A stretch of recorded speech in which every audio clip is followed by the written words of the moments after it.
रोजगार का क्या हुआ, शिक्षा का क्या हुआ, अच्छी अस्पताल क्यों नहीं बने, अच्छी नीतियां क्यों नहीं आई, काला धन क्यों नहीं आया डिमोनेटाइजेशन के बाद, जो लोग पैसा लेके बाहर भाग गए वो पैसा वापस क्यों नहीं आया देश में।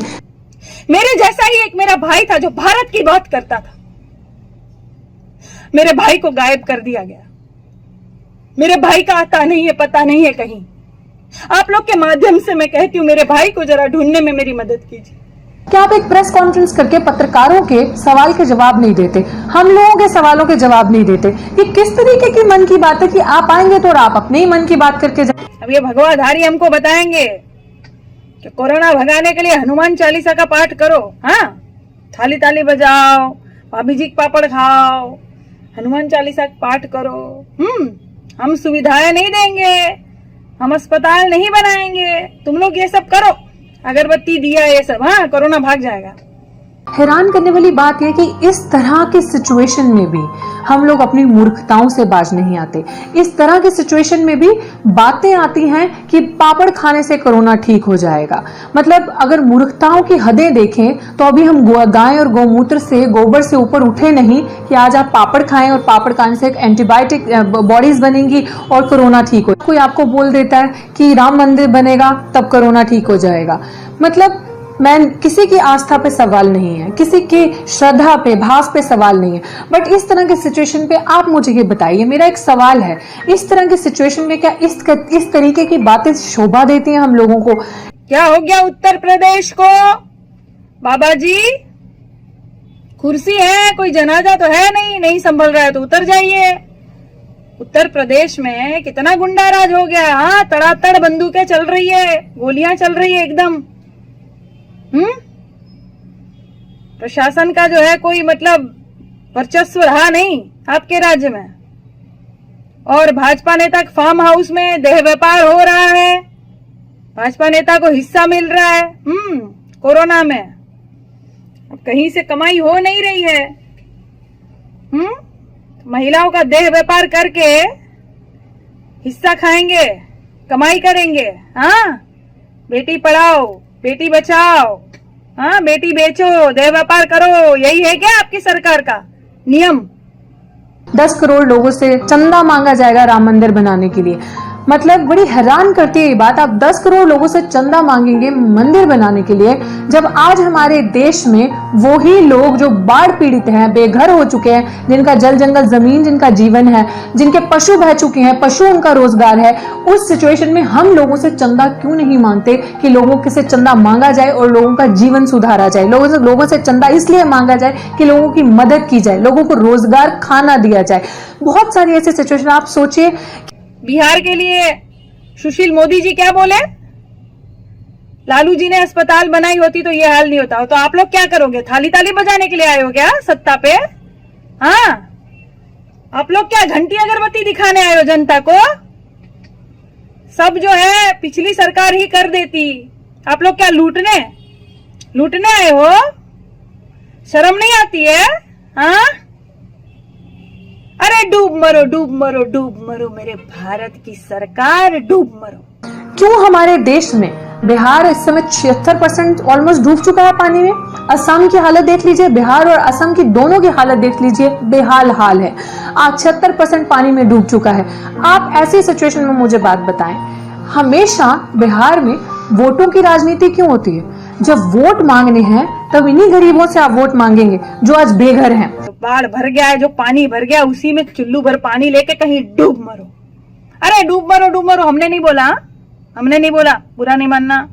माननीय मोदी जी ने कहा था, हम तो उन्हीं को फॉलो करते हैं। कि वहां पे गांव के बूढ़े बुजुर्ग लोग, युवा लोग ये बातें करें कि हमारा कोई पूछने भी नहीं आया हमें, कि जब वोट मांगने थे तब तो आते थे, हाथ जोड़ते थे, पैर भी पड़ते थे हम लोगों के, आज हम लोगों को कोई पूछने नहीं आया।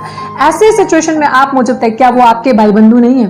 क्या वो आपके नहीं है? ऐसी सिचुएशन में if you are neutral in the situations of injustice, you have chosen the side of an oppressor. Yes, you surely do. आपको सोचना चाहिए कि अगर हम ऐसी सिचुएशन में, हम जैसे लोग चुप रहेंगे और बोलेंगे नहीं और मूर्खताओं को, पापड़ खाने को या ऐसे गोबर खाने को, ऐसी सिचुएशंस को बढ़ावा देंगे, गोमूत्र जैसी, मतलब आई एम नॉट अगेन किसी के बिलीफ को हर्ट करने का मेरा कोई इरादा नहीं, बट ऐसे अंधविश्वासों को अगर हम बढ़ावा देंगे तो रियलिटी से हम बहुत दूर होते जाएंगे। भारतीय जनता पार्टी का मतलब क्या है? भारतीय जनता को लूटना, भारतीय जनता को बर्बाद करना, भारतीय जनता को निचोड़ देना, भारतीय जनता को बेबस कर देना, भारतीय जनता को बेरोजगार कर देना, भारतीय जनता को अपाहिज कर देना, भारतीय जनता को पूरी तरह बर्बाद कर देना, ये है भारतीय जनता पार्टी। ठीक? हमने बता दिया आपको। जनता पार्टी का जो नारा है वो ये बन गया है कि कोई उनसे अगर सवाल पूछेंगे तो हमारे साहब कहेंगे आज मेरे पास दौलत है, शोहरत है, फंड है, मीडिया है, कॉरपोरेट है, सीबीआई है, आईबी है, इलेक्शन कमीशन है, ईडी है, एवीएम है, अंधभक्त है, आईटी सेल है, तुम्हारे पास क्या है? हाई ये पूछेंगे साहब। सब कुछ तो है साहब आपके पास। क्यों? क्योंकि हमारे साहब जो है वो ऐसे है कि विपक्ष मुक्त भारत चाहते हैं, पत्नी मुक्त जीवन, हाँ, बच्चों मुक्त आंगन, वाह वाह वाह वाह, हाँ, प्रश्न मुक्त संसद और सवाल मुक्त मीडिया, ऑडिट मुक्त फंड और दिमाग मुक्त भक्त और गोबर भरे हुए ये पनौती कपूत चाहते हैं हमारे साहब। क्यों साहब? सही कहा हमने। क्या है कि भैया लॉकडाउन में सब कुछ बंद रहेगा लेकिन जरूरी चीजें ही बिकती रहेगी। अपना ध्यान रखिएगा। जैसे क्या बिकता रहेगा? शराब बिकेगा, विधायक बिकेगा, रेल बिकेगा, एयरपोर्ट बिकेगा, बैंक बिकेगा, सरकारी संपत्ति बिकेगी, नेताओं का ईमान भी बिकेगा, वगैरह वगैरह सब बिकेगा, बाकी सब बंद रहेगा। ठीक? यही है ना भारतीय जनता पार्टी। शर्म बेच खाए हो। We are questioning that chair. अगर हम उस चेयर से सवाल कर रहे हैं तो वॉइस ऑफ डिसेंट को दबाया क्यों जा रहा है? वॉइस ऑफ डिसेंट को क्यों दबाया जाता है? वॉइस ऑफ डिसेंट को तो अप्रिशिएट करना चाहिए ना, क्योंकि अगर देशभक्ति ये नहीं है कि अगर किसी ने कह दिया, प्रधानमंत्री जी ने कुछ कह दिया, किसी ने कुछ कह दिया, उसको एज इट इज आंखें बंद करके मान लिया जाए। That is not patriotism. ऐसी महामारी में कितनी सारी चीजें हो सकती है वेयर दे नीड फंड। उन लोगों को फंड की जरूरत है। हर चीज को पीएम केयर फंड्स की तरह स्कैम नहीं बना सकते। अगर पीएम केयर फंड में इतना पैसा आया था तो वो पैसा इन पीड़ितों के पास पहुंचना चाहिए था ना। उस पैसे की हेल्प होनी चाहिए थी। वो पैसा डायरेक्ट अकाउंट्स में जाना चाहिए था। आप मुझे एक और बात बताएं। भारतीय जनता को अपाहिज कर देना, भारतीय जनता को पूरी तरह बर्बाद कर देना, ये है भारतीय जनता पार्टी। ठीक? जनता पार्टी का जो नारा है वो ये बन गया है कि कोई उनसे अगर सवाल पूछेंगे तो हमारे साहब कहेंगे आज मेरे पास दौलत है, शोहरत है, फंड है, मीडिया है, कॉरपोरेट है, सीबीआई है, आईबी है, इलेक्शन कमीशन है, ईडी है, एवीएम है, अंधभक्त है, आईटी सेल है, तुम्हारे पास क्या है? हाई। देशभक्ति असली वो है कि अगर आपको गलत लग रहा है, अगर आपको लग रहा है कि कोई भी प्राइम मिनिस्टर हो चाहे कोई भी हो उस रूल को फॉलो नहीं कर रहा, डेमोक्रेटिक तरीके से, सेक्युलर तरीके से नहीं चल रहा, so you have a right to question. आप क्वेश्चन करें और आप सवाल करेंगे। अगर आप सवाल करते हैं तो वो असली देशभक्ति है, क्योंकि आप गलत नहीं देख पा रहे हैं। आपके लोगों के साथ गलत हो रहा है। आपके भाई बंधु गरीब मर रहे हैं, दलित पिछड़े मर रहे हैं। आप उनको अगर गलत होता देख रहे हैं तो ये सवाल उठाना आपका अधिकार है, आपका संवैधानिक अधिकार है। असल देशभक्ति वो है कि जब आप अन्याय के खिलाफ बोलते हैं, जब आप अन्याय के खिलाफ हो रहे शासन में बैठे रूलिंग पार्टी से सवाल करते हैं। आप देखिए ये पूरा पूंजीवाद जो फैलाने की एक नीतियां बन रही हैं, उसमें गरीब क्या करेगा? असली जो मार पड़ रही है वो गरीब पे पड़ रही है। असली जो पूंजीवाद की मार पड़ रही है वो उन लोगों पे पड़ रही है जो वॉइसलेस हैं। क्योंकि आप मेरी बात समझिए कि आज जो वो लोग हैं जो आज उन लोगों को सुबह कुआं खोदते हैं, शाम को पानी पीते हैं, सुबह कमाएंगे, दिहाड़ीदार मजदूर लोग हैं, शाम को खाना खाएंगे। आप सोचिए वो क्या समझेगा व्हाट इज प्राइवेटाइजेशन, वो क्या समझेगा कैपिटलिज्म क्या है, वो क्या समझेगा पूंजीवाद क्या हो रहा है। उस इंसान को समझ नहीं आएगी, क्योंकि सरकार की बहुत अच्छी मंशा है कि हर चीज को अगर हम प्राइवेटाइज कर देंगे, आप मुझे बताएं वो लोग कैसे अफोर्ड कर पाएंगे। आज रेलवे का जब निजीकरण हुआ, वो लोगों में समझ नहीं आ रही है। इस पूरे नैरेटिव को, इस पूरे एक प्लान को समझने की जरूरत है कि अगर हर एक चीज का निजीकरण हो जाएगा, आज जो आप टिकट 100 रुपए में जनरल डब्बे की या 100-200 रुपए में आप नॉर्मल नॉन एसी टिकट खरीदते हैं, जब वही निजीकरण हो जाएगा, वही प्राइवेटाइज हो जाएगा, आप वो टिकट 1000 रुपए में कैसे अफोर्ड करेंगे? ऑब्वियसली सरकार की नीति है, क्योंकि सरकार प्राइवेटाइज करेगी, कॉर्पोरेट हाथों में दंडा देगी तो सरकार को वहां से टैक्स आएगा। अच्छा, आप 100 रुपए टैक्स दे रहे हैं, वहां से वहां निजीकरण करेगी, वहां से हजारों रुपए टैक्स आएगा। तो वो जब इस तरह का एक वो पूरा फैल जाएगा तो गरीब कहां से ये चीजें अफोर्ड करेगा? ठीक, यही है ना भारतीय जनता पार्टी। शर्म बेच खाए हो। महिलाओं की सुरक्षा करोगे? अरे मुंह देखा है अपना। तुम लोग सुरक्षा करोगे, महिलाएं अब खुद अपना सुरक्षा करेंगी। सारी महिलाओं को चेतावनी दे देती हूं, सारी महिलाएं अपना खुद सुरक्षा करे। सरकार तुम्हारी सुरक्षा की जिम्मेदारी नहीं लेगी। ये सिर्फ बड़ा बड़ा है ना, पोस्टर छापेगी, उसमें खर्चा करेगी जनता का पैसा, बड़ा बड़ा खर्चा करेगी। कहीं किसी का स्वागत करेंगी ये लोग, किसी नेता को कोई अध्यक्ष का पद मिल जाएगा तो इतने बड़े पोस्टर लगेंगे ना शहर में, माननीय स्वागत है आपका, स्वागत है आपका। देह की दूरी बनाएंगे नहीं, कोरोना में सब भूल जाएंगे, जाके फोटो सेशन करवाएंगे, इतनी सारी गाड़ियों की रैली निकालेंगे। हाँ, किसी का ये मानते हैं, मास्क ये पहनते हैं, नियम ये निभाएंगे, सब जनता ही निभाएगी।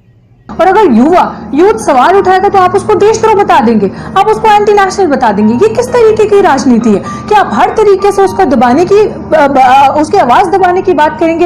ये देशद्रोह नहीं है। असल में देशद्रोह वो है जो दबाने की कोशिश करता है। असल में देशद्रोह वो है जिसकी नारी विरोधी मानसिकता है, जो नारी को गाली देता है। असल में देशद्रोह वो है जो बच्चों का रेप करता है।